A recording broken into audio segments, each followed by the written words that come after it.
Uh,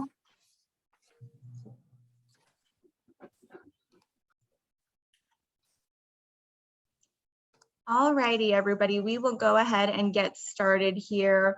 Welcome everybody to a joint webinar put on by the Sacramento Metro Chamber of Commerce and our partners over here at Valley Vision. We are excited to have a webinar to talk all things broadband and how to accelerate broadband as we expect resources from the federal and the state level to come down into our local jurisdictions here. So with that, I will go ahead and turn it over to Amanda Blackwood, President and CEO with the Sacramento Metro Chamber, to share a couple words and table set this webinar today. Hello, well, welcome everybody. We are so glad that you are here. We know that you are zoomed out, so we so appreciate you engaging on this one. And what better way to talk about broadband than literally using broadband? And I think in the grand irony, 3 of us on the panel had a hard time getting internet access today. So very apropos, right? Very what we're here to talk about. So we want to thank you for being here. Thank you for investing your time. Know that you're in the company of about 60 of your peers that are also here, that are boots on the ground folks just like you that are doing this real work. So we're excited to talk about today accelerating broadband, basing off the incredible work that Valley Vision has done. And they're going to talk a little bit about that. But you know, we've said for a long time, broadband access is very important. Metro Chambers carried this platform for a long time, but boom, COVID, right? And all of those things. Oh, just go remote school. Oh, just go remote work. Oh, just telehealth. Yeah, easy for some, right, that have that infrastructure, but made it very, very clear that we really still have some pretty extreme challenges, and that access to broadband is not a nice to have for community, for business, for e-mobility. It's a must have.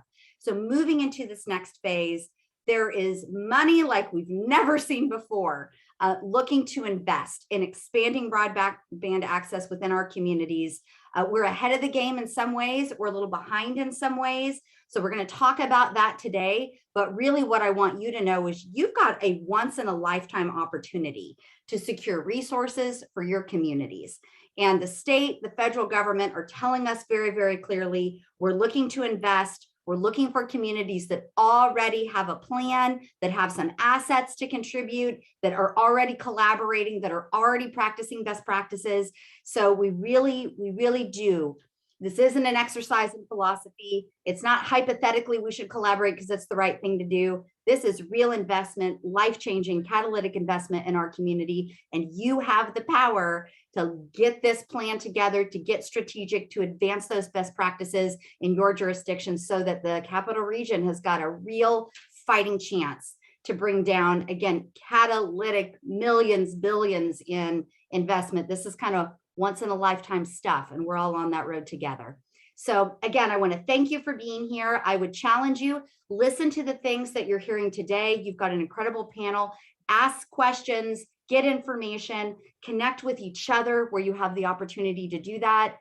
So in our Metro Chamber seat, right, we get to talk to a lot of folks, and you're all having a lot of the same ideas. You're all having a lot of the same challenges. So this is really your peer group that's going to come together and create great change. And I encourage you to interact with each other as well. Reach out to your other jurisdictions and keep the conversations going, because now is the time. So with that, it is my great pleasure to turn over to you an incredible leader, an incredible advocate for broadband access who has done exemplary work over the last several years, but is really leading the charge now. My good friend, my colleague, my partner in the Prosperity Partnership, CEO of Valley Vision, Ms. Evan Schmidt. The floor is yours. All right, thank you so much, Amanda. I'm really excited about our program today, and really thankful for the partnership that we have with you. So not only in this work, this really important work around digital inclusion and broadband connectivity, but also the work that we're doing for the prosperity strategy to really hone in on important and inclusive economic development strategies for the region, and our advocacy work. And really want to note, just a few weeks ago, we were all together for Cap to Cap advocating for these very things. And that's such an important platform that we all have to speak to our federal partners. So a couple words about Valley Vision. Valley Vision is a civic leadership organization. We are focused on this region, our 6-county region, on improving livability through our triple bottom line values. So we advance economic prosperity, social equity, and environmental sustainability. And digital inclusion sits in the heart of all of those things. And I won't belabor the point that Amanda already made. We already knew this was important. We were already doing this work. But in the last 2 years, this has been highlighted and really zeroed in on as the critical issue of our time in our ability to engage in our communities, get business done, get educated, and really fully reach our potential as individuals and as communities. So Valley Vision, like I said, has been leading this work for a long time. And I think the takeaway message is when it comes to digital inclusion, we are here for you. So we manage the Connected Capital Area Broadband Consortium. This is really about filling these critical broadband infrastructure gaps in our region, making sure that we're identifying where they are and that we're really ensuring that our region is poised to be able to reach full access for broadband across the region. We're the manager of the Sacramento Coalition for Digital Inclusion, and that really focuses not only on broadband infrastructure, but also technology access and digital skills. We need all of those things in order to set the stage for us to truly be able to use these digital tools and be connected. Like I already mentioned, we're a partner in the region's prosperity strategy, and digital inclusion and broadband access is a key part of all of our economic development and economic growth strategies. Valley Vision also does a lot of work through our workforce development system, and digital skills and connectivity, again, super important to all of that. And so this is a through line through all of our work. And we elevate this issue to the state as well. So through our participation in the California Stewardship Network, this is a statewide network of organizations like Valley Vision that are really coming together around these triple bottom line issues to advocate for what we need. And we've been very active around broadband in that space, and also working with our other statewide partners to collaborate on major state legislation and policy initiatives. So all that put together, this is a super important topic. This, like Amanda said, this is the moment for us to come together as a region and really identify what we need and what are the concrete steps that we can all take to get there. And that's what this session is all about. So I'm going to turn it over next to our managing director at Valley Vision. That's Trish Kelly. She's gonna get into the resource guide and talk about some of the details that we're all here to hear. So thank you, and on to you, Trish. Thank you very much, Evan. And like Evan mentioned, this has been a long-term mission for us, and it touches so many parts of what we are working on and what we need to have a prosperous, equitable region. And so our resource guide here that we're going to talk about today was really prepared to be a resource for local governments and local providers who are on the ground so that we can accelerate broadband investment at the local and regional levels. So this guide was prepared through a partnership with California Emerging Technology Fund, which has supported us in the region on a lot of other digital equity and connectivity issues. It's an update of a guide that was prepared 10 years ago. So we were able to incorporate a lot of new innovations and best practices, but it's really a toolkit. It's really meant to be a very practical guide. Like Amanda was saying, this is where the rubber hits the road. So next slide, please, Jasmine.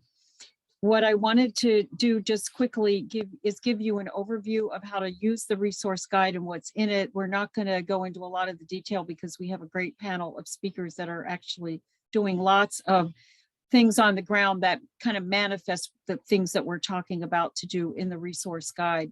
So one of the things that the guide does talk about is the different roles of local governments in advancing both the deployment of infrastructure and the adoption of broadband in many leadership roles. And so they include that you're a planner, that you're a regulator, that you're a consumer.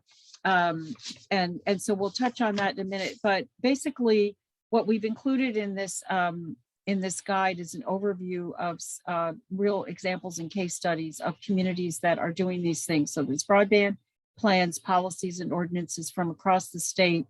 And the case studies are not only then specific jurisdictions, but where there are some partnership opportunities. For example, councils of government are doing some really innovative things across their regions. And then we have a resource listing of a lot of the national and state broadband agencies and organizations. We do encourage you to get on some of the listservs as relevant because they're very timely and they're pushing a lot of good information out there. But as you can tell from what you've seen in the last couple of months, this landscape is changing so quickly. There's not only new technology and policy, but there's very dynamic with funding sources. Like Evan said, we're here to help you with the chamber to figure and navigate some of these. But our goal is to really help you as local government leaders and investors to access and deploy these resources. And just note again that working with the regional broadband consortia such as Valley Vision, we're funded by the PUC to play that role. So next slide, please. So these are the roles that local and regional government do play. And we stress regional government also because there are partnerships with counties and then the councils of government. So there's a lot we can do at different levels of the jurisdictional boundaries. But the policy leader is really important because that's where the intention is to elevate broadband as a priority. And it's really important now because a lot of jurisdictions are looking at the recovery funding as opportunities for lots of different kind of investments, but several jurisdictions, and you'll hear from some, are putting it into the broadband mission. So planning, and this is where the guide really comes in because so much of broadband infrastructure needs to go through the planning processes and permitting. And so that's a lot of the area where locals can really accelerate the process while making sure that good planning and equity does occur. And then you're regulating constantly with ordinances. And we do want to promote things like Green Means Go with our infrastructure and infill and addressing, helping some of our aging and older areas get connected because there is internet service there, but it's not always up to speed. And then you're a consumer of technology, and there are a lot of ways that you can help locals in that role. And then we'll talk about some ways that you can be a service provider. And a lot of this is e-government is a way that gets information to people, and then you can be a manager of technology. So next slide, please. These are some of the things that are in the handbook that are covered by case studies and specific examples, but and you'll hear about some of these today. So broadband master planning is kind of your roadmap. It allows you to document where you have the gaps, what assets you have, including an asset of your an inventory, and looking at regulations that may be holding up investment and defining a funding strategy. So you're going to hear several examples of those today where you can actually use your plan to do feasibility studies once you identify target areas.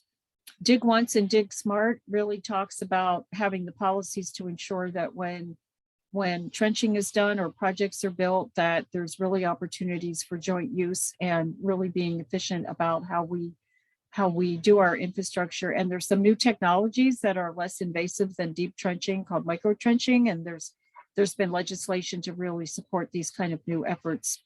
And these are the kind of things that jurisdictions can, or organizations can do across jurisdictions so that you have the same policies, which make it easier to invest in regional networks.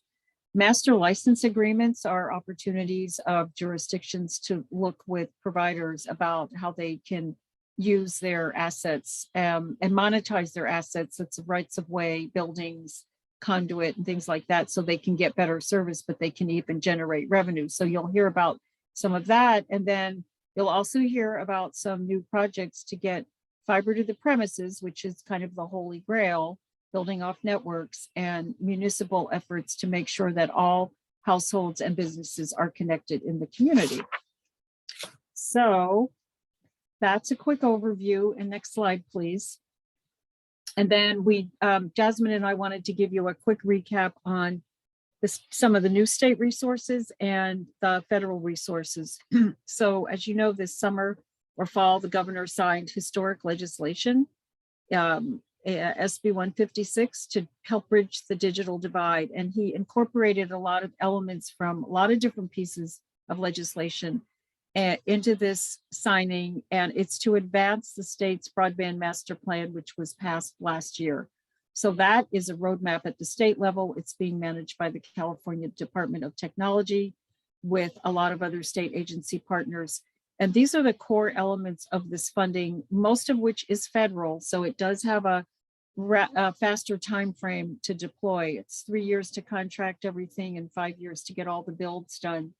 So there's over $3 billion for what's called the middle mile, and that is going to be the statewide backbone that's open access, state owned, and it's going to be the backbone that will help everybody at the local level connect to the last mile connections. And so that last mile, 2 billion will be going to the local communities and local networks. And all this legislation opens up a lot more opportunity for partnerships. The middle mile network is being managed by a third-party administrator that is being taken on by Scenic, which is a statewide network to connect educational institutions. So they already have a lot of partnerships with providers. So these can be new builds or leasing and leveraging other networks, including those that might be owned by providers. And it builds off 8,000 miles of state highway network for rights of way. And we were on a call yesterday with the PUC, and they mentioned that $5 million will be going to each county to help them with planning. There's a $750 million loan loss reserve fund that will enable local governments and nonprofits to get funding for broadband projects. So that's so that you can leverage other money, including federal funds and private sector funding. So that's really a huge new resource. And then this technical assistance fund, we're waiting to see how that's going to deploy. The Public Utility Commission is working on that. And organizations like RCRC are setting up some mechanisms to help communities get ready to invest and put financing mechanisms together. Next slide, please. So this is the initial statewide middle mile network map. And that, as I mentioned, includes 8,000 road miles. They're all along highway rights of ways. And they are looking at opportunities to connect to the most in need households and communities. So that's what the dots represent, is where some of the high need areas are. So they're going to start in a sequence. So actually today, the California Department of Technology has a middle mile task force in their advisory committee. They're meeting every month, and they have a meeting this afternoon. I put the link in the chat, and we'll be able to see the initial suggested routes, and this will be in discussion for the next month and a half. And we did have a meeting with SACOG to provide some input on this map. So we'll have an opportunity to discuss that as soon as the map is out. But the other thing to note is that there's been a big discussion about the levels of speed. And so this new legislation ups the speeds so that we really have true connectivity, and that actually increases the number of what we have as unserved households, because we do have some connectivity, but it's at lower speed. So we really want to connect at the higher speeds. My last slide will be just to mention that we have some other state of California resources. Our local assembly member, Cecilia Aguiar Curry, promoted AB 14. That's linked with SB 4 with Senator Gonzalez to extend the California Advanced Services Fund for the next 10 years. So that gives us a long-term funding mechanism after some of the federal resources are gone, and our mission funded through the consortia is to connect 98% of our households.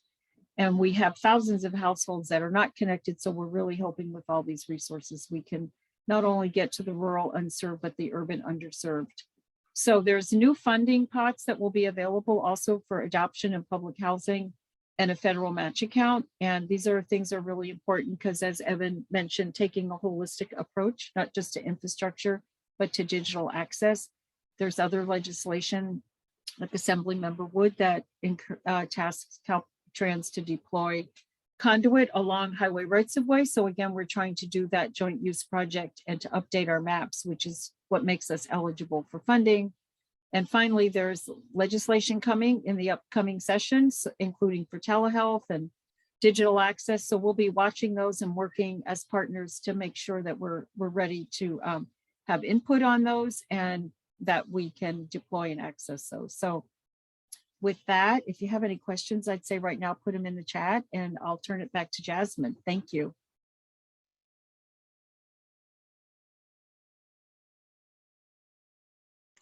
Thank you, Trish. I really appreciate that. So I will go ahead and pull up a slide here for the federal resources and share just a little bit more on that. And just to say out loud, if you do have any questions, feel free to pop them in the Q&A function here, raise your hand or pop them into the chat, and we will be sure to get to those at the question and answer section of our webinar today. And so with that, there are a plethora of resources that are coming down from the federal level, with some trickling down to the states and providing the ability for local jurisdictions to tap into those resources. And so one of the most critical investment resources recently signed by President Biden earlier this week was the long-awaited $1.2 trillion bipartisan Infrastructure Investment Jobs Act, or the infrastructure bill or package, which includes $65 billion for broadband investment and allocates about $100 million of that 65 to California itself. And so one way to digest how this funding will be broken up into the broadband category is to look into these 4 different categories here. And that first one would be around deployment. So part of this total infrastructure package will go towards broadband equity, access, and the deployment program, which will be managed by the NTIA, or the National Telecommunications and Information Administration. And so this will offer competitive grants to states to expand upon broadband. That next category would be for the emergency benefits. And so this would extend and expand upon the emergency broadband benefit program that was created during the pandemic.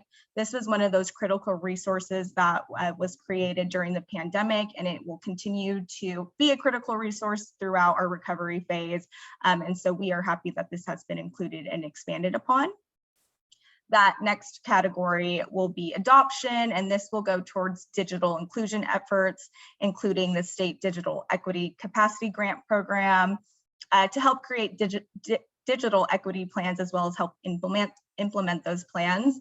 And that last category would be additional funding that will go towards rural utility service grants, the tribal broadband connectivity broadband grants, middle mile projects, and support for private equity bonds for broadband.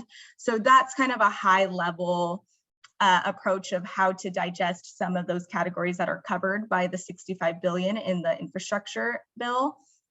And then, of course, we go into some of the American Rescue Plan funds that is available to our local jurisdictions to tap into to cover broadband investment and deploy projects. And so local jurisdictions are currently in that process, and you'll hear a little bit about that as we jump into our panel of speakers today to kind of talk through what that process looks like, programs that will exist from it, and some of those projects that are going to come down the line here. And there are some other additional opportunities for agency funding coming out of the Economic Development Administration, the USDA, and the Department of Education. So we'll continue to monitor these as they come about and provide additional information to this group here. And so with that, I will check the chat for any questions that we may have, and then we can go ahead and jump into our panel of speakers today. All right, it looks like folks are waiting for our panel of speakers to drop in the questions. So we will go ahead and get started. I will go ahead and welcome Daryl Doan, the Economic Development Director for the City of Elk Grove, to share some of what Elk Grove is doing to prepare for broadband deployment and those initiatives that are going on in the city to best fit the needs of the community. So Daryl, I will go ahead and turn it over to you. Great, thank you, Jasmine. I didn't know I was going first. It's good to see everybody. Full disclosure, I am not an issue expert on broadband or deployment. I am merely a humble public servant trying to bring business to my city, the city of Elk Grove, and our region, the Sacramento region. You know, there's a lot of talk and a lot of ink spilled and a lot of money, you know, going into rural broadband and underserved communities. And that's great. That's critical. And I'm sure other panelists will speak about that. That's not necessarily my perspective I'm trying to use broadband as a tool to attract business to my community, particularly in the city's industrial areas. We have a legacy. Some of my colleagues have heard this story before, so bear with me, but we have a legacy industrial area off of Grant Line Road and Highway 99. So if you're driving north on Highway 99 and you come to the first Elk Grove exit, that's Grant Line Road, and you look to the left and you see a big gaming resort being built currently. To the right is an industrial area that is older, is filled with a lot of smaller types of flex space types of users. It's only about 20, 30 acres in size. If I've got an industrial or manufacturing type of user that's coming to Elk Grove, that's pretty much where I've got to try to put them from a zoning perspective, from a general plan perspective, from an available space perspective. And that's a challenge, and it's a challenge partly because of broadband. That area is, underserved by broadband, whatever the technical term for that should be, right? There's one provider, and the speeds are, and I'm not going to name them because I don't want to embarrass anybody, but it's pretty easy to figure out who I'm talking about, right? There's one provider. They're a for-profit ISP. They're very large. They're very well known. They serve other parts of our city. And by the way, the rest of our city is, we're predominantly still a bedroom community, a suburb of Sacramento. Residential areas are fine, right? They've got options from 100 megs up to a gig or better. Very reliable service from multiple providers at very, relatively affordable costs.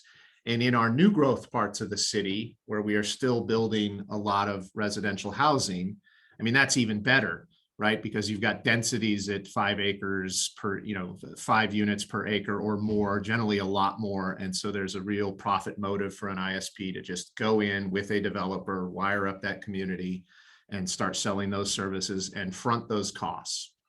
But in this legacy industrial area and in new business areas that are yet to be developed, oftentimes, you don't have the density of new development. There's not the guarantee of customers, and the customers that are there are smaller businesses generally.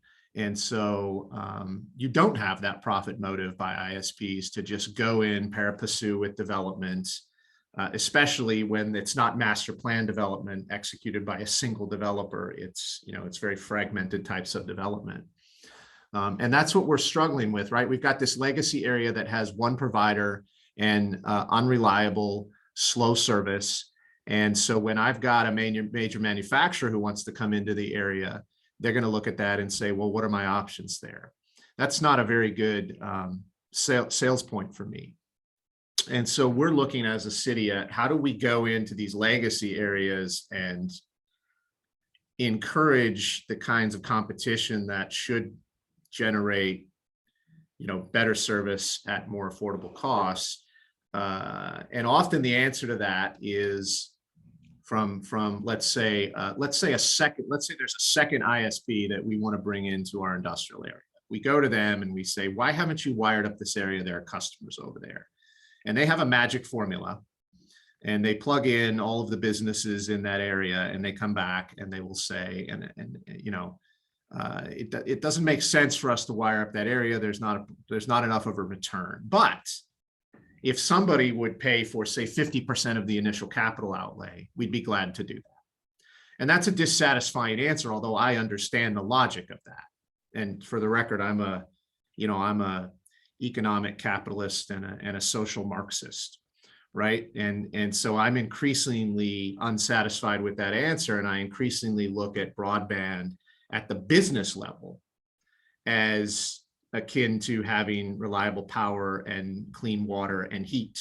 And I think that's how increasingly cities need to look at it, even from the economic development perspective. I think that is how it's looked at more from the rural and underserved community perspective. So what are my options? I can do nothing, and that's not acceptable. So that doesn't help me bring business to the city, and that's my mission, to grow jobs for my residents. I can put out that RFP and try to bring in some ISPs that will go in there and, micro trench and lay some fiber down and, maybe do a loop at a certain price, maybe do a grid at a certain price, maybe take it to doors at a certain price. But I know as a government that I'm the one who's going to be looked at to heavily subsidize that upfront capital expense. And even if I do that, now I've got 2 providers, and the bad one that's already there is probably going to go away. And so I'm right back to a single provider, right? I would hope that I can leverage my funds to guarantee certain quality levels and reliability levels and certain pricing, but I don't know what the long-term horizon looks like. So that's an option. I can also get into the internet business, and I don't think that's where government wants to be. But sometimes in my heart of hearts, I think that's where we need to be. Again, economic capitalist, social liberal. It's a cliche, but there's some truth to that. And so if we start to look at broadband as just as important to the business community as reliable power, which we have very reliable power, thanks to our friends at SMUD. But why is that power so reliable and so affordable? It's because it's a community-owned system. And so should the city of Elk Grove be looking at community-owned broadband? That is something we are grappling with right now. If the private sector can give us a better alternative that gets us the returns that we're looking for, which are not typically dollars, but more social returns, then we don't have to look that far. So I don't know how much time I have. I should probably wrap up, but that is the struggle that we are having in Elk Grove. Broadband is a tool to attract business. It's just as important as power and gas and water and sewer, the other utilities. How do I incentivize the private sector to come in and provide those services at affordable costs on reliable terms? And if I can't do that, what do I need to do as a local government to create that system, own and operate that system for myself? So that's kind of where we are in Elk Grove. Thank you so much, Daryl. We have a couple questions coming in from you. So I saw Tara Thronson raise her hand. Tara, if you'd like to unmute yourself, feel free to ask away.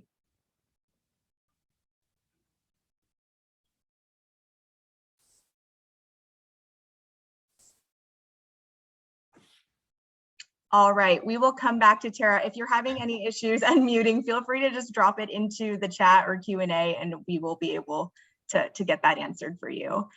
We did have another question come in for you, Daryl, from Robert. His question is, has Elk Grove considered municipal broadband similar to Gonzalez or Chattanooga? Yeah, we are considering it. I mean, we're looking at the Chattanooga model right now. I think that's been tremendously successful.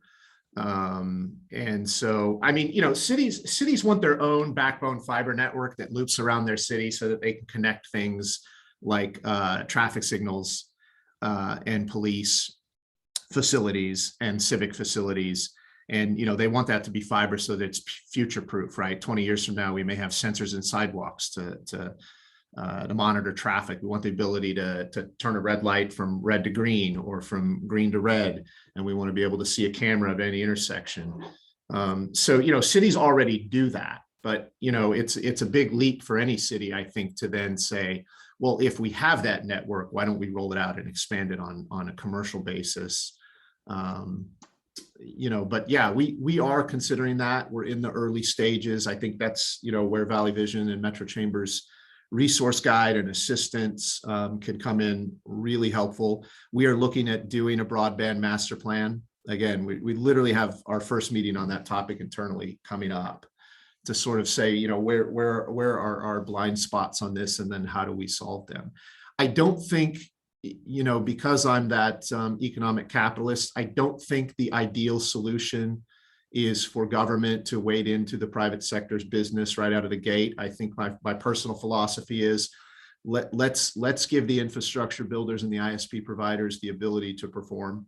And then if they can't, then I think, yeah, cities need to look at alternatives. And one of the alternatives is build and operate your own network. And so we're looking at both because we have a fiduciary to our residents. And again, our returns are not measured in dollars. Thank you. I hope that answers your question. Yeah, thank you so much. And I believe we've got it figured out with Tara, so I will go ahead and cede the floor over to her.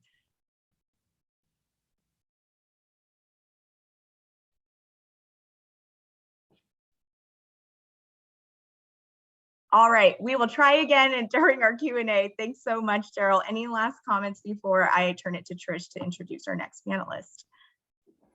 No, ma'am. Thank you all very much. And thank you for having me. Of course, thank you.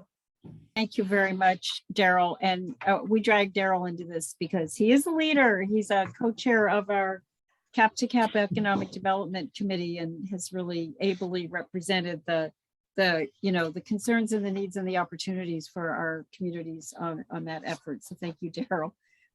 Next, I'd like to introduce Cleve Morris, who's the city manager for Placerville, and Jeff Christensen, who is a consultant and president of Entry Point, and they're going to talk about what Placerville up in El Dorado County is trying to do to get municipal fiber in their community. So I'll turn that over to you both. Thank you. Morning, everyone. Cleve Morris, city manager in the city of Placerville, and I'm going to do the same as Daryl to do a caveat here that I am not the broadband expert, but I've learned more in the last, probably the last 6 months than I ever thought I would, probably about broadband. I'm just going to take a couple of minutes and talk about Placerville and what we're doing. And then I'm going to turn it over to our consultant we've been working with, Jeff Christensen from Entry Point Networks, who will talk about a little bit more detail. He's my expert that can tell you what we're really doing. So I'll turn it over to him in just a minute. History of Placerville broadband. One of the things I want to mention, just a quick story. We actually got started on this a little over 2 years ago, prior to all the pandemic and the things that are going on. I want to emphasize that. Interesting way it started. I saw Jeff, actually, one of my council members, introduced me and said, "You need to watch this TED Talk." And so that's how we got started with it. We saw Jeff doing a TED Talk about broadband and got us interested. We proceeded. I called Jeff. We brought him down here. He had done a project that's noted throughout the country, as far as I've seen, in Ammon, Idaho. I'm from Idaho, so actually was one of those people that actually knew where Ammon was, but most people probably don't. And so I looked at that model, and then we proceeded from there. We, about a month ago now, just last month, we adopted our broadband master plan. We have that in place, and we are proceeding to the next step, hoping to be on the doorstep to take advantage of funding that is now coming down. And that's what we're looking to do. We are, as mentioned, one of those more rural communities that have problems. I will say at my home, I constantly have problems with Zoom and et cetera when I'm trying to work from home. So that's a problem, and there's others, throughout our community. That is an issue. We do have it available. However, the speeds and reliability are very lacking in our community. So in our broadband master plan that we recently adopted, we identify broadband as an essential infrastructure. And you heard Daryl talk about that we see that as just as important as water, sewer, power, et cetera, that you provide to your home. And that's been emphasized even more over the last 2 years as people have been required to do school from home, do work from home, telemedicine, et cetera, all of those issues that I experienced most of that while I was in the last 2 years individually. So we really see the importance of that. So in stating that, we are taking that step a little that Daryl referred to, one of the options that they're looking at, and that is our plan is to move to that step where we will actually be the owner of the broadband infrastructure.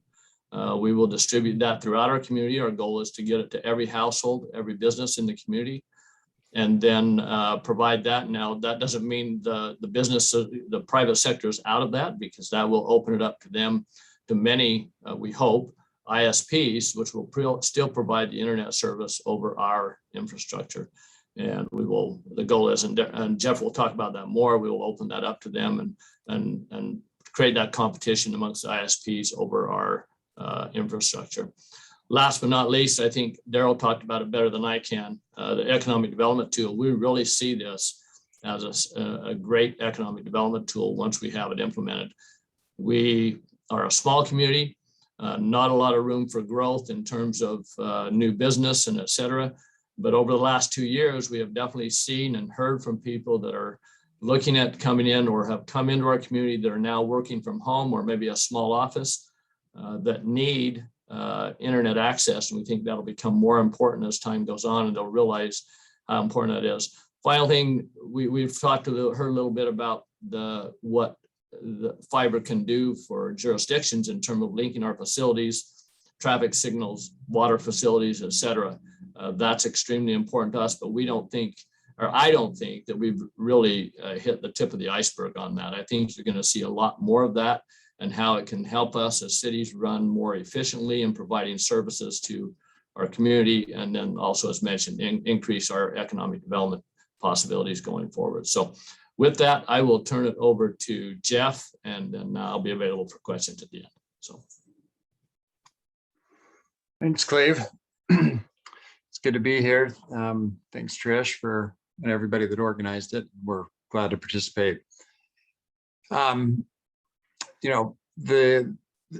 It's obvious, I think, both at the federal level and at California level, that people are starting to talk about fiber optics as essential infrastructure.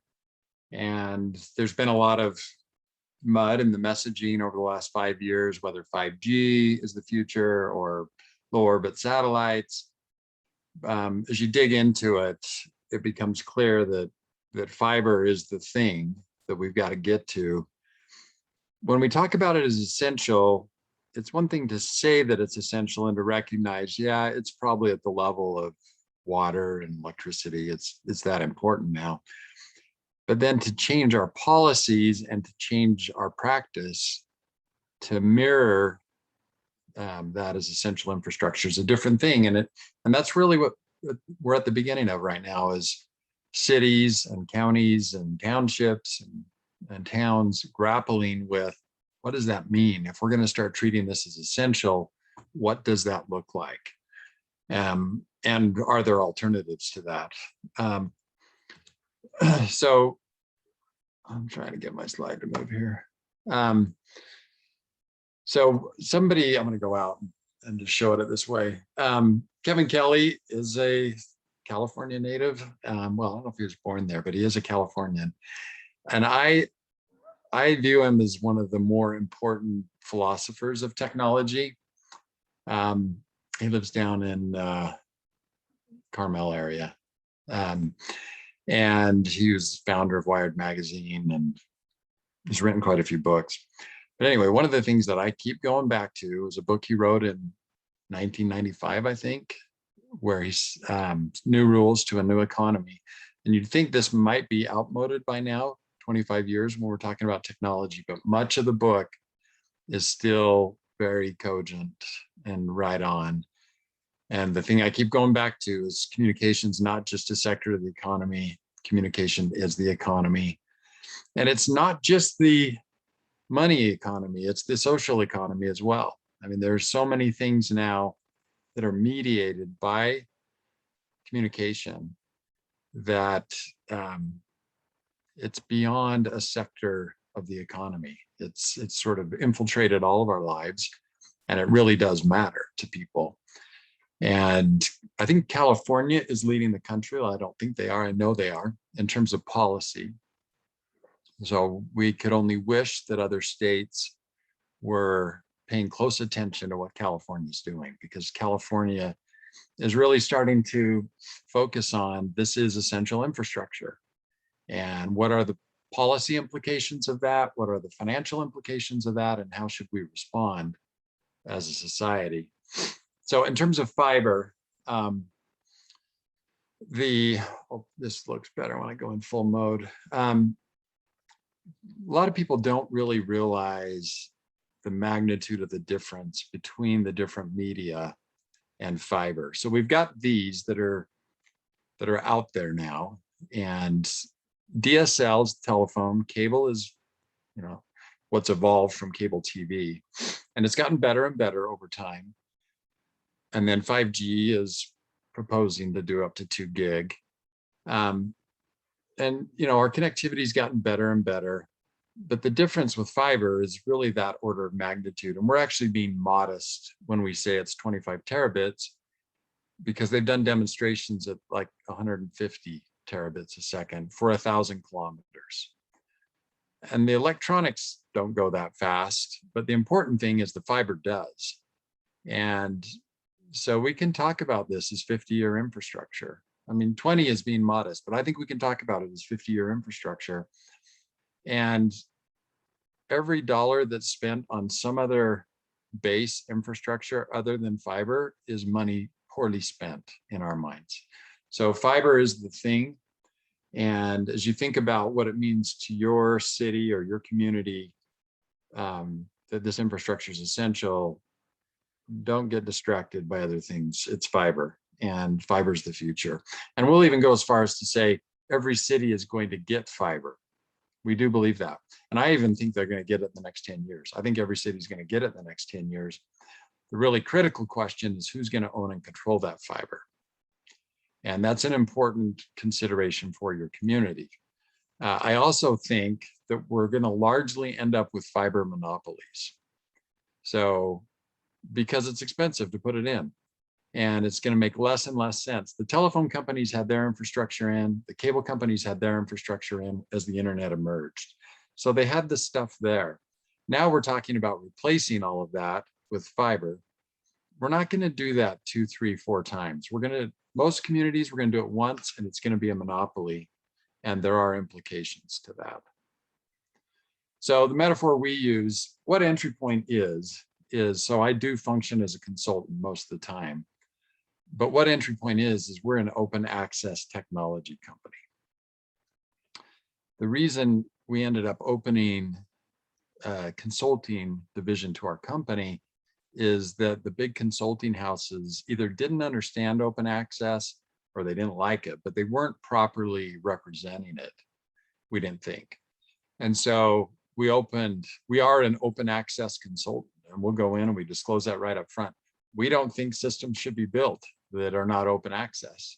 And California is validating that because California's legislation is oriented towards open access, particularly at the middle mile. So in our minds, our definition, there's different definitions out there. Our definition of open access is shared infrastructure. So what this slide is showing is that the way the system works today would be equivalent to giving FedEx their own road. And this is in my TED talk that Cleve, so this is 4 years old now, that Cleve mentioned, and giving UPS their own road and then not letting anybody else ride on that road, drive on that road. And it doesn't work in the physical, highway world, but it doesn't work anymore. It shouldn't work anymore in the communication world. So what open access is shared infrastructure. You build the right infrastructure, you connect everybody, every business, every resident, and then you open it up and you let traffic freely flow across that infrastructure as long as people follow the rules of the road. So you're not controlling the levers there. In our mind, open access is letting any service, ISP or other, flow across that infrastructure on demand. And so our company's oriented towards building this kind of technology. And the first network we deployed was in Ammon, Idaho. It launched in 2016. And it was the first of its kind, which our version is called automated open access. And I'll show you what that means. So this is the existing interface. We're in the middle of changing this right now, but the way it works for a consumer is when they want to connect to an ISP, they're going to come into this portal, and it really is like shopping on Amazon. So they're going to come in, click on internet service, look at the options that are available. And then once you work through the legal stuff, you hit next, and the system will automatically provision that connection to that ISP. So in this world, the ISPs are all in the cloud, and the ISPs don't control the infrastructure. Our preference is that the infrastructure is controlled locally, and that's either a city or a town or a county or a cooperative. It could be a variety of things, but that's our preference. That's really the answer to the monopoly problem. So we do think even if a city has it, so in Placerville, they're going to have monopoly infrastructure. But it's going to be local, and the city council is going to be accountable. And if people have a problem, if they have a question, if they have a suggestion, they're going to be able to go to the city council and talk about it. And so we like that idea of local infrastructure. You know, presumably they're going to be able to connect to this this middle mile in California. They have options that are private, but presumably that will be available. So that's sort of the quick and dirty explanation of open access. And our open access is different because we want it to be a dynamic marketplace. We want ISPs to be able to come and bring their value to the marketplace. And what we found in Ammon is the cost of a gig started at $99, and over a relatively short period of time, it got down to $9.99 because of competition and because it was a real marketplace. So that's the first thing. And then the second is, this is the part that we're most interested in and we're most excited about. And we think this is an answer to what's next for the internet. So if you think about, you know, the internet's not going to be the same forever. It's going to change. It's going to evolve. And so if you think about that, what's next for the internet, we think this is next. And the National Science Foundation agrees with us. They've been talking about this for 5 years. So once you have a fiber network in place, if you have the right electronics and the right software running that network, you can virtualize it. And what that means is that in Placerville, once they get this network in place, they will be able to create public safety networks on demand that are not across the public internet. So that may not be intuitive for everybody, but they're layer 2 networks, and they're real private networks. So if we were in position when the pandemic hit, we could have stood up layer 2 private networks for education. So every class could have stood up their own network off the internet, across the fiber, just not across the internet. And we can do the same with smart grid. We can do the same with smart city applications. So this virtualization technologies existed in data centers for 20 years now. And really what we're doing is we're bringing it and applying it to a municipal context and allowing us. So the way to understand this, or the way I talk about it, is, can you program the city? Can you sit at a terminal and program things that are happening in the city? If you have the right virtualization software, you can do that. And so this is the most interesting thing that we think about public infrastructure, private service providers, is we're going to start to see these wheels turn and start to see applications that matter in people's lives emerge. So I'm going to quickly go through, just kind of finish here. We break up the world into these 3 buckets. There's infrastructure bucket, there's a monthly maintenance and operations bucket, and there's services bucket. And these are all separate. In Ammon, just to show you how that worked, their infrastructure bucket costs $22 a month. Their maintenance and operation bucket is $17, and the cost of a symmetrical gig is $9.99. So the total cost to the consumer in Ammon is $49. It will be more expensive in California because of labor costs and some other regulations, but we still think this can come in under $60. 55 to 60, I think, is where things are going to be. A benefit is that once you pay off the infrastructure, whoops, that was too fast.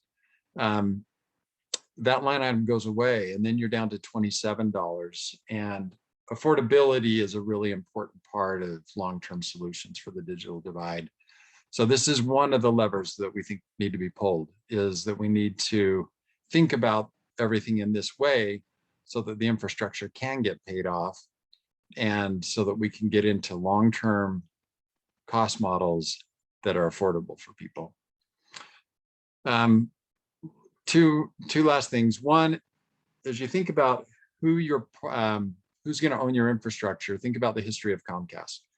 Started in 1963, single system cable operator.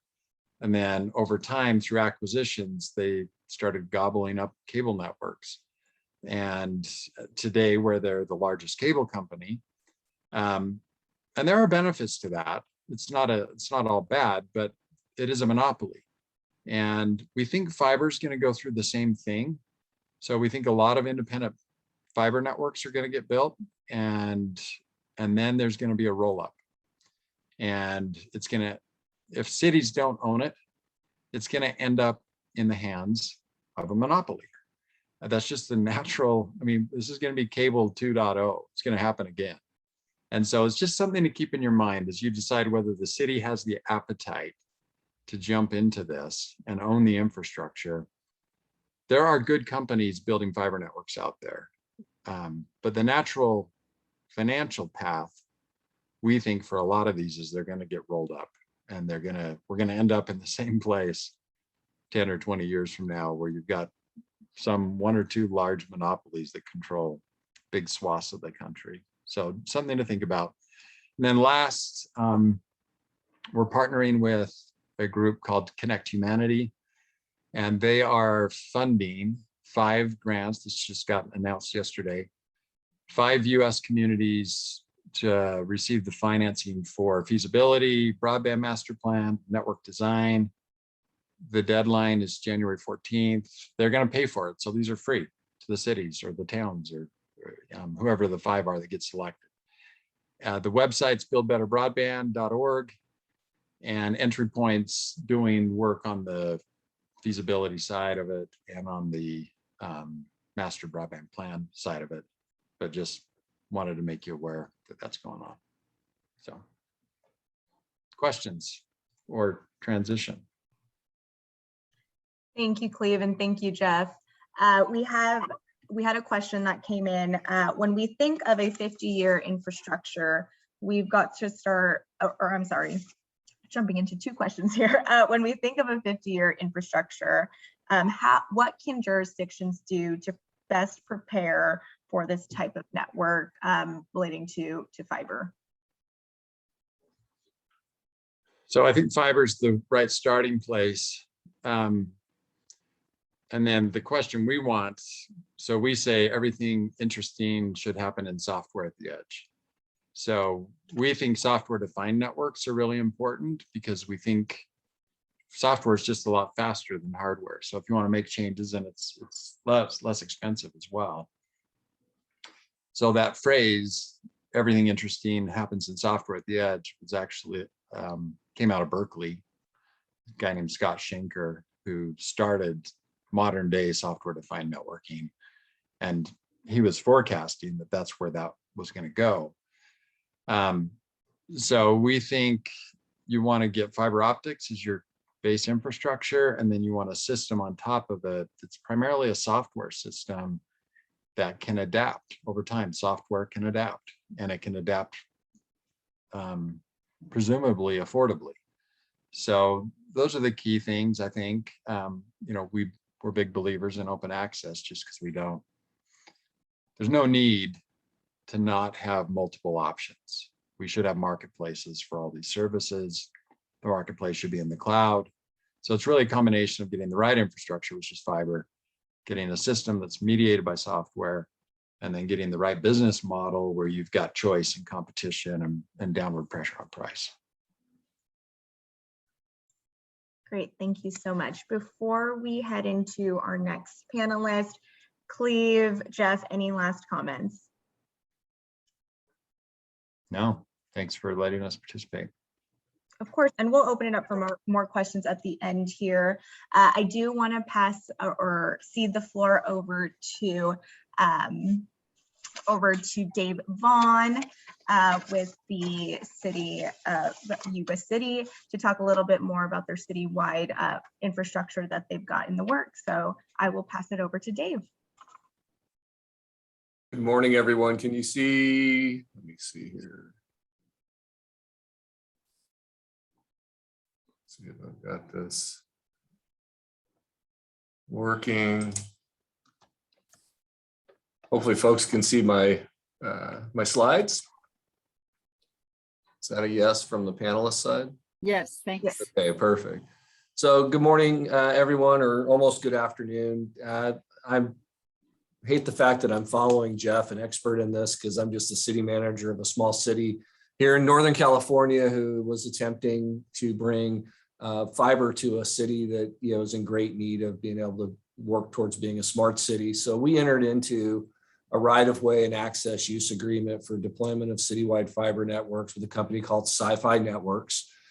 They've been a great partner. We worked with them for about 6 or 7 months to try and create the right environment, the right type of trenching, the right type of use and access to our systems to ensure that we were meeting the needs of our jurisdiction and also meeting the needs, of our collective citizenry. So this is an international fiber optic network developer, and they're creating a open market network to be able to be used by multiple ISP users down the road once they get installed.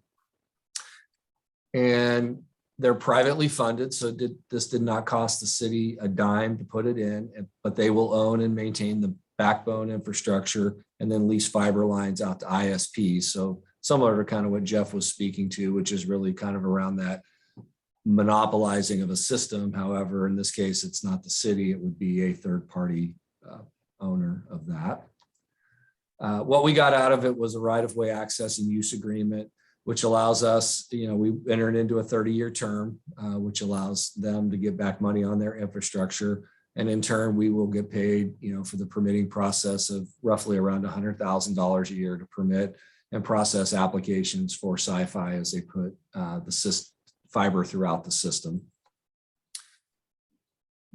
We also entered into a situation where we can't solicit other parties to do so. So we won't be out looking for other fiber providers. We did go to micro slot trenching, which is something that Trish had mentioned earlier, which was something that our Public Works Department really wanted to make sure that we were able to put into play. Sci-Fi was very accommodating for that process.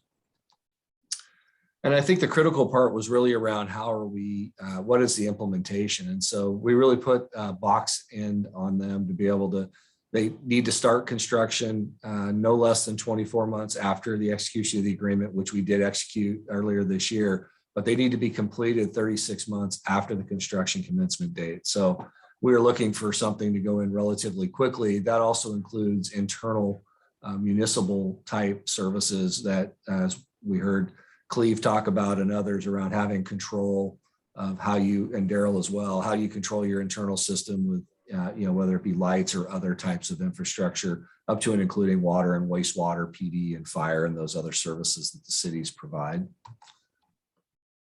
So the agreement doesn't prevent us from coming in and installing their own citywide network. So it doesn't monopolize that aspect of it, but I believe it provides a better opportunity for them to partner into existing infrastructure and to Jeff's point earlier, reducing long-term costs. And then, as I mentioned earlier, closing the municipal loop fiber system for cities' exclusive use is critical to what we believe was important for our city over the coming years and decades. There is no cost to the city.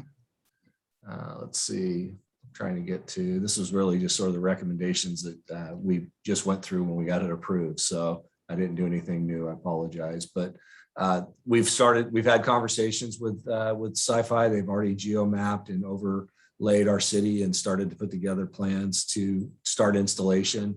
And it's just a different means upon which, we're trying to get broadband installed or citywide fiber installed into our city. Much different than what we've heard maybe from the previous panel members, but it's something that we're excited about. We believe works well for our city of population of around 70,000 here in Sutter County.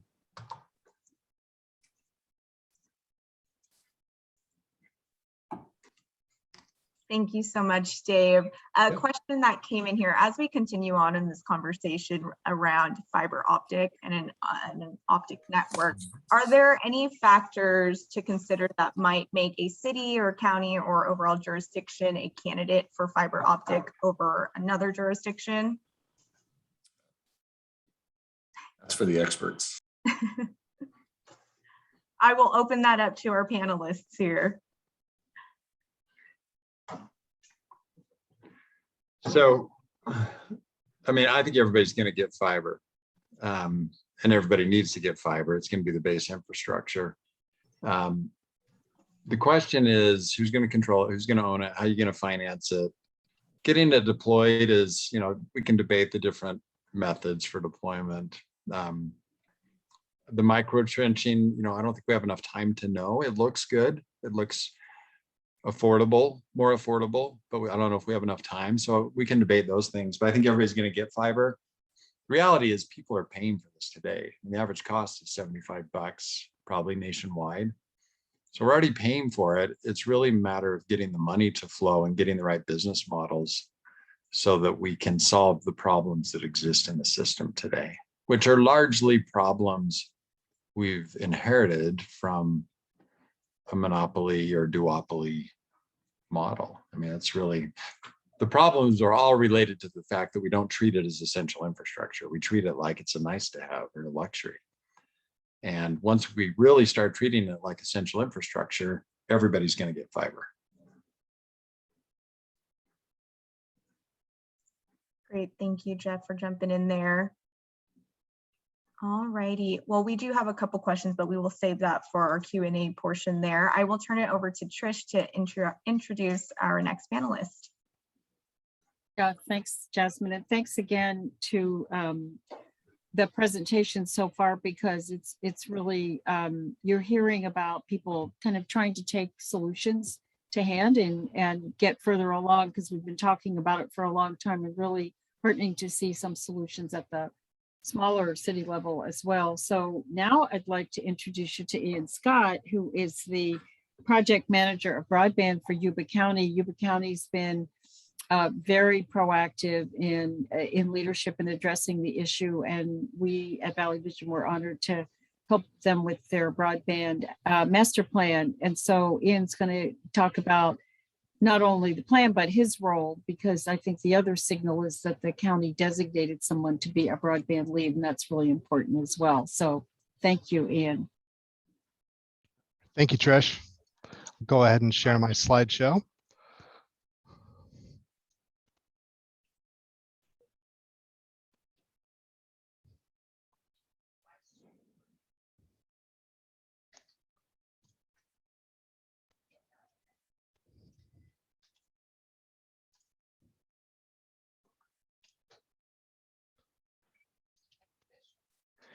So in Yuba County here, we recently went through our broadband master plan process with Valley Vision.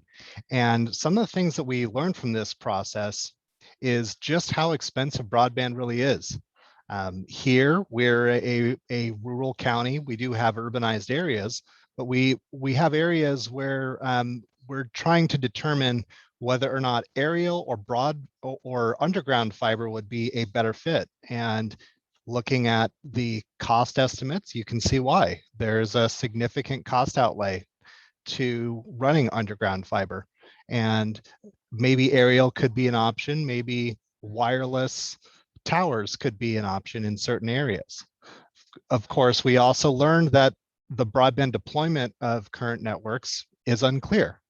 The CPUC data is being reported by the ISPs, makes it to where if there's only one person served in a census block, that area is counted based upon that data. So some of the progress that we've made so far, our county recently signed an MOU with Golden State Finance Authority, which we hope to generate from this a broadband strategic plan to receive conceptual network designs to address broadband needs in areas of our county that are currently unserved. Our broadband master plan did an excellent job of illustrating the problem for us, but now the next step is to determine where those lines should actually go to be able to provide middle and last mile access to those unserved areas. We also went through a JPA process with Golden State Connect Authority, and we hope to participate in demonstration projects as a result of that. And as part of my role as a broadband project manager, I also applied for an emergency connectivity fund grant to assist our local student population who may not have access to accessible devices and broadband service at their own homes.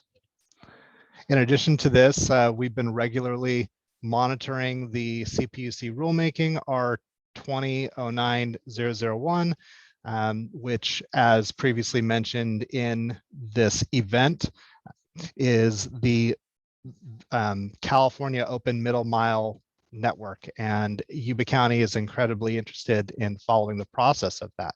Our broadband master plan that we did through work with Valley Vision was recently approved by our Board of Supervisors. And as part of that meeting, we also received direction on residential and business goals for service in our areas that are currently less served, with the intent that we will increase these goals based upon future needs. And in addition to these, I'm also the primary contact for all inquiries, permits, and projects related to broadband within the county. From the broadband master plan, we learned the following about broadband availability within the county. We learned that 32.1% of households in the county are unserved even at 6 download, 1 upload megabytes per second. We learned that 34.5% of households are unserved at 10.1. We learned that 47.9% are unserved at 25.3, which is the federal broadband standard, of course. And as the CPUC data is reported by the ISPs, these estimates are likely higher than reported.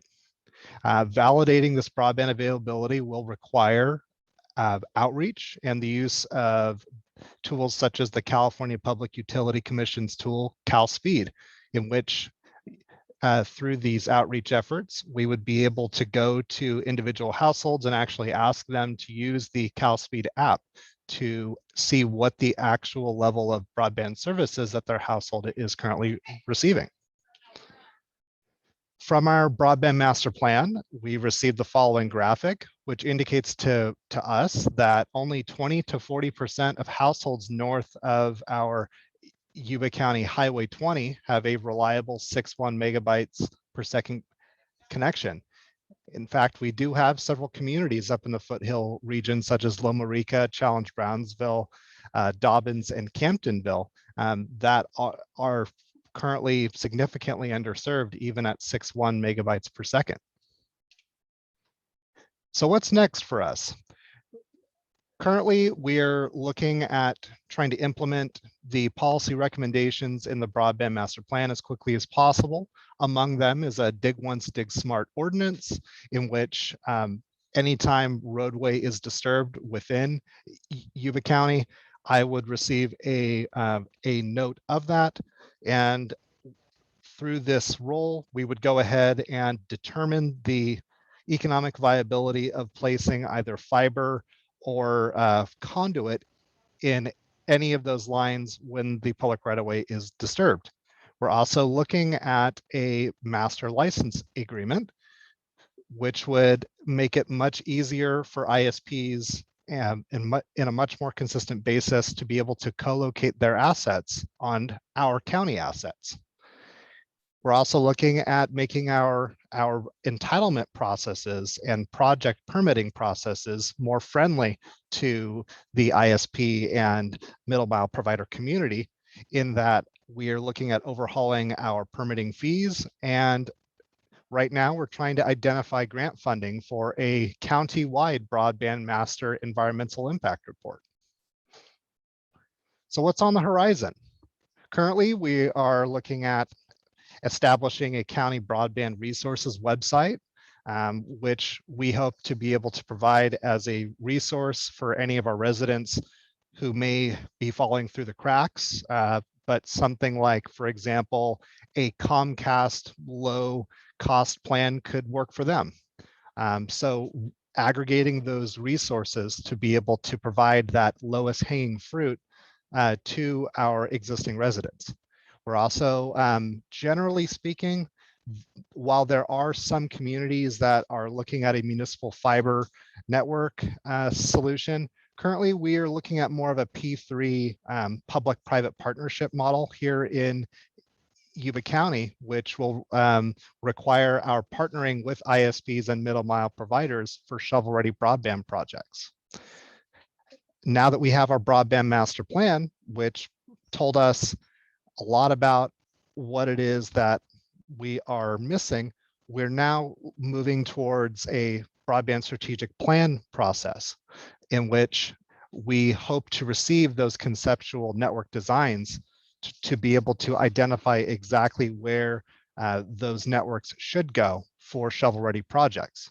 And at this time, we're eagerly awaiting the release of state and federal grants so that we can get started. And if anybody has any questions for me, or if any ISPs or middle mile providers would like to contact me, I am open for business and I am more than happy to speak to anyone about broadband. I thank you all for your time.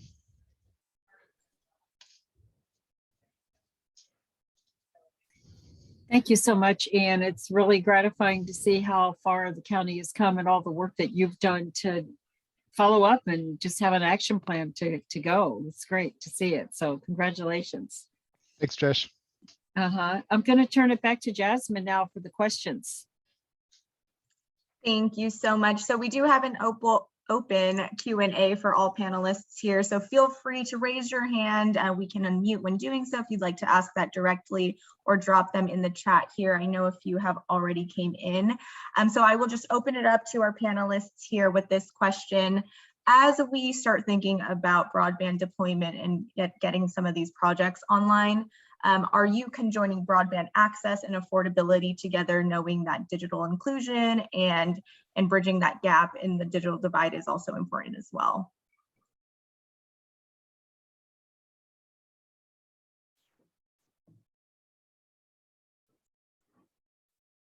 Jasmine, do you want any of us to jump in? Yes, feel free. Open floor. Okay. Yeah, so it goes back to that essential infrastructure thing. So all essential infrastructure would get to everybody, right?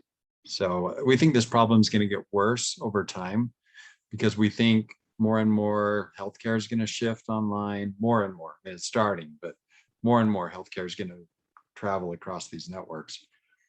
But the grid is going to get connected. We think the grid is going to get connected to these fiber networks. And it's going to be, we think the grid is going to go to sort of managing solar, battery, traditional wind. Those things are all going to have to get orchestrated.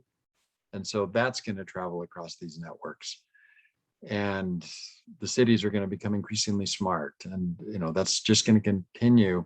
So if we don't solve the essential infrastructure problem and get it to everybody, people are going to get more and more disenfranchised. So it's got to be, that's why it's critical to talk about it as essential infrastructure.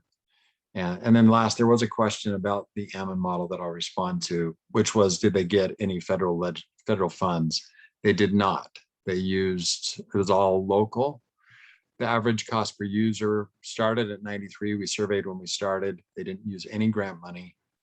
And by the end, the price was at 49. So they had almost cut the price in half. The average speed went from 35 by 5 up to 1,000 by 1,000. And so the grant money is important. It shouldn't drive the process. It should be part of the process. But every city can successfully do this if they, what Ian's doing is terrific and what Daryl's working on. So it's really jump in and start figuring this out. And the grant money is a big bonus. It's going to be a huge help. And I think California's the thought leader on this in terms of the way the state's approaching it. Jasmine, can a panelist ask a panelist a question? Of course. Is that appropriate? Feel free, Daryl. Jeff, you had one slide there where you had the 3 buckets of cost, and then after the infrastructure investment, the initial capital outlay was paid off. That came off the list. Was that the cost to the consumer? Yes. So there's an incentive for a city to front these capital costs, so it starts at that price. But if you finance those costs, you're dangling a carrot out there that, hey, if we you know, if we come together as a community and recognize this as essential public infrastructure and pay these costs, and you all pay those through your bills, you know, on whatever horizon those bonds were issued on 10, 15, 20 years, your price is going to start low, but it's actually going to, you know, setting aside inflation and some other things, it's going to drop in half when those bonds are paid off. I mean, that's the message, right? Yeah, and some people just wrote a check, 20%, surprisingly. They just said, I'm done with the infrastructure, I'm just gonna write a check and be done with it. We did ask that people treat it as an improvement to their property. So just acknowledge this is like a water connection or a sewer connection. When you opt in, you are responsible, or the property is responsible to get these paid off. But yes, you are correct. Interesting. If I can just add a couple of things, the question that come up. I want to emphasize what Jeff said about the essential infrastructure. That's really where we are. If we really look at this as essential infrastructure, then it will provide the service, equal service for everyone in our community. And that's what we're looking at doing. We have gone, a couple of points I didn't make. We've already gone to the point of any new subdivisions, and we don't have a lot, but we have one, actually just one small subdivision we're working on right now. We're requiring them to put conduit to run into the homes for those, so it'll be in place once we get there. Any, as I believe it was Ian mentioned, any new projects, road projects we have in place to add conduit to those, so that we're all set to put fiber in the ground when we get this off the ground. So.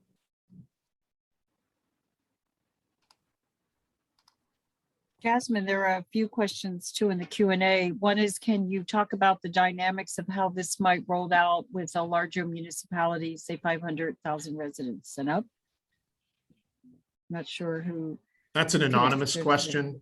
Yes. I'm thinking that's probably from Daryl Steinberg. Who wants to take that? But it's a really good question in the sense of what you're all doing. Can we replicate at scale? You know, up or down, smaller or larger? Yep. So we will announce in January or February a city of 600,000 that's implementing the Ammon model. It's an NFL city. So we haven't done it at that scale.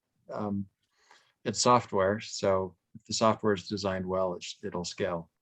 But I think you're going to see open access start to move into bigger metro cities, where right now most of the open access stuff has been, you know, anywhere from 8,000 on up to 50. Okay. Thanks, Jeff. Let's see, here's another question about, Ian mentioned the P3s. As we talk about the rollout, why would a city or a county not look toward a public-private partnership? And I know that's been a big discussion. We've had some conversations with groups like Ernst & Young and others that are working on especially big projects with things like municipal transit agencies, and they partly for the financing strategy. So Ian, you mentioned, you know, working through the Golden State Financing Authority and others. So what are some of the thoughts about the public-private partnerships? Sure. So this is an excellent question. It's something that has been going around internally here at the county. And one thing that I will say on it is that our philosophy on broadband is really more of an all hands on deck type thing. Sometimes in the conversation with municipal broadband networks, we tend to get caught in conversations that may preclude or exclude certain stakeholders that are currently at the table. And Yuba County's model that we're interested in pursuing at the moment is one that ensures that we have all of our stakeholders, including our business community in the broadband sector represented. Thank you, Ian. And I think, Dave, you've got an example of a public-private partner model. Well, I mean, again, you know, the investor sci-fi has come and is going to put up all the funding in order to get fiber. So I think, you know, it's a much different approach. I hear some great, interesting positions regarding ownership and long-term cost availability, but for a city in a rural county, as Ian points out, he's got harder served areas than I do. We need every advantage we can. And honestly, we're way behind on getting this type of infrastructure installed. So we got out in front of it a little bit, but I think, we're happy with where we're at with sci-fi, and, we'll keep people posted on how that relationship continues. Mm-hmm. And again, what you did is something that is really important too, is looking at your own assets and how you can monetize those and can create a benefit for the city. That was the plan. Well done. And I think, we had a little checklist, sort of, are you ready? Do you have a broadband strategic plan? Have you reviewed your policies and ordinances? Have you inventoried your public assets? So that's tower, conduit, poles, buildings, land. There's lots of different things you can use for broadband deployment, including for 5G, which we really need in more dense environments. And then one of the questions we wanted to pose, and we can do this, collectively, but coordinating with Caltrans and SACOG on local transportation and infrastructure projects, including these joint use dig once projects, because if we have the local ordinances in place, it makes us more receptive for these state or regional investment projects. And Caltrans and SACOG, Caltrans has district officers now in each of the districts that are focused on supporting broadband. So I really encourage all of you at the local level to be coordinating with SACOG on that, or through us. And then just any other questions, which I think has begin to percolate up, is using economic recovery funding for broadband infrastructure projects. We saw that Placer County is going to be putting some funding in up in some areas around Auburn to reach some of those rural areas. And, Daryl talked about catalyzing some investments. So there's a lot of opportunities that we haven't had before, and new roles, I think, for local governments, like you're all showing. And one thing I wanted to note also, Jim Alves is on the call from SMUD. He's our other co-chair for the Chamber Economic Development Committee. So Daryl and he and I have been, trying to take what we learn and hear from all of you and work with our federal partners and with Jasmine on that. So please keep us informed about issues that you're hearing on the ground, and we'll be pushing information out. And we want to keep this dialogue going. It's really important. The Chamber has a Get Connected committee, and they meet on a regular basis. So lots of opportunities for engagement, and we'll be working to bring the state partners more face-to-face with our regional leaders too. And all of you are leading on the ground and innovating. And it's really great to see we're in a different position than I think we were a couple of years ago. So I want to really congratulate all of you for all your dedicated efforts. Jasmine, I'm going to turn it back to you. All right, well, that about wraps it up. I do want to just take a moment to thank our panelists here for joining us and sharing your insight and some of those projects that are coming online. Just to tie it back to that Getting Connected resource guide, I mean, this is really just a way for us to get prepared for the pipeline of resources that are coming down from the federal and state level.